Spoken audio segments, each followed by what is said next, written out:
You are listening to the Overcome Pornography for Good podcast, episode 186, Working Backwards. Welcome to the Overcome Pornography for Good podcast, where we take a research-based, trauma-informed, and results-focused approach to quitting porn. This approach has been revolutionary and changed thousands and thousands of lives. I'm your host, Sarah Brewer. Hey everyone, I want to talk about a cool little skill here that is going to help us a lot when it comes to self-sabotage. We can really look at it and gather some data. A lot of times, when we're looking at buffering activities, so we slipped up with porn, we buffered with porn. When I say that, just in case you all don't know what that means, it's we used the porn to escape some emotion, or we used whatever it was, right? Overeating, over drinking, to escape something that's going on in our life. So working backwards is just the process of figuring out what it is that you're buffering from. But we want to go a little bit further than we maybe typically go.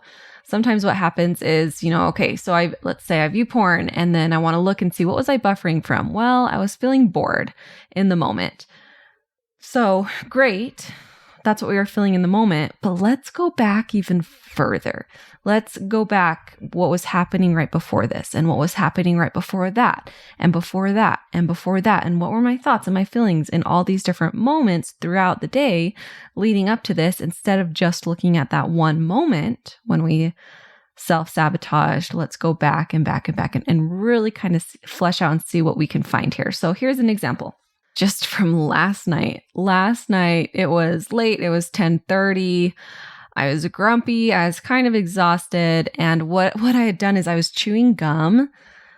Right? Chewing gum helps me when I'm kind of agitated because I can feel my jaw just gets, kind of wants to grind. And so I just chew gum.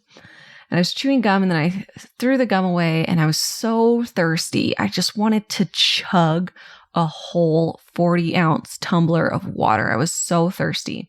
I filled up my tumbler, started to drink it, and it was so, that feeling after you drink something and you have mint in your mouth, and it was just like super cold and really uncomfortable, and I couldn't chug it like I wanted to. I couldn't chug it. I couldn't just keep drinking and drinking. It was too icy and it like hurt because of the gum I had been chewing beforehand. And I was so grumpy and I was like, I just want to drink my water. I just want to chug this water. And so what I did is I just grabbed like a handful of brownies that my daughter and I had made earlier that day. And I just like threw it in my mouth and I was like, this is going to get rid of the mint. I need to eat these brownies and it'll get rid of the minty flavor and then I can chug my water. Well, it didn't get rid of the minty flavor. And all it did was it made my stomach feel sick. And it gave me this, blood sugar rush right before bed that I was hoping to avoid, that I don't typically like doing before bed because it makes me stay up a little bit later and, not able to relax when I just throw sugar in my system right before bed. So working backwards. All right, let's see. Why do we do this? Well, first obvious reason. Okay, I wanted to drink water without that minty overwhelm. So that's why I threw the brownies in my mouth. I was just frustrated. They were there. Also, brownies are delicious. I wanted that sugar. So, just kind of at frustration. All right, give me those, throw those in our mouth so that we don't have this minty taste so I can drink my water. Okay. All right. Let's go backwards even more. What else? What else was causing this frustration? Why else was I frustrated? Okay. Well, before this, I had been just cleaning for hours. I was kind of in a rage clean and just grumpy because the housework, oh my gosh, it's so much, especially in the summer. So I'd spent, a couple of hours before this just cleaning and I was grumpy. I didn't want to be cleaning. I'd prefer to be resting. It's the end of the day. Okay, so I was frustrated because I was cleaning. All right, let's keep going back. What else? What else am I learning about this? Well, before I started the rage clean, it was also just a day full of a lot of child care and house care tasks. And I felt really unsupported. And, it wasn't, my husband's fault. He's really great. He actually usually typically does more housework than I do. And so, okay, what is this? So we're going backwards. Okay, so why am I feeling so overwhelmed with everything when, I don't typically feel overwhelmed with this when, I do have a partner who is supportive. So going further back in my day, okay, I'm thinking about how I was looking for more support. I was creating a job description to hire someone to get a little bit more support around here. Okay. And then the feeling around that was a little bit just, frustrated and grumpy and exhausted. Oh, okay. What's really going on here? Didn't shove the brownies in my mouth because I needed the minty taste out of my mouth. I could have done that other ways, even just with warm water, like swishing around with warm water would have done the trick. Even put a little salt in the water, swish around, that would have done the trick. It was just like an exhausted, grumpy moment with when we look back and back and back and back and kind of ask yourself, but why, but why, but why, what else, what else, what else? Oh, there's a lack of support. There's a lack of support, but let's go back even further. Why? Why? I have the means to, hire more support. Why haven't I yet? And then I remember a moment that I had even earlier, like that morning, early that morning before I started my work day, here in Overcome Pornography for Good. And the thought was, I should be able to do this myself. Like, this isn't too much. I should be able to keep the house clean. I should be able to make sure the kids get where they need to be. And then I remember having my list of things and thinking to myself, like, yeah, this is a lot, but it's also, people do this normally, and there's something wrong with me if I'm not able to do all of these things. It was a list of, house chores, birthday stuff coming up, events to plan and look at, family support that's needed, kids stuff. Yeah, it's overwhelming. But the big thought, like when I felt the overwhelm, the big thought was, oh, I should be able to do this. I should be able to do this by myself. Oh, and then that's like when it just hit and sunk in. That was the moment where I started the self-sabotage. That was the moment that created and built and built and built and built up until this moment was this thought. I should be able to do this myself. And it's kind of like a sneaky, shamey thought, right? Looking at that whole list of things that I'm doing. And instead of, when I feel a little overwhelmed and like I could use some support, instead of listening to that and trying to find some of that support, my first thought is, I should be able to do this myself. Other women do all of this by themselves. Almost like there's something wrong with me if I can't do this alone. And so now that I have that clarity from that place, I can sink into that.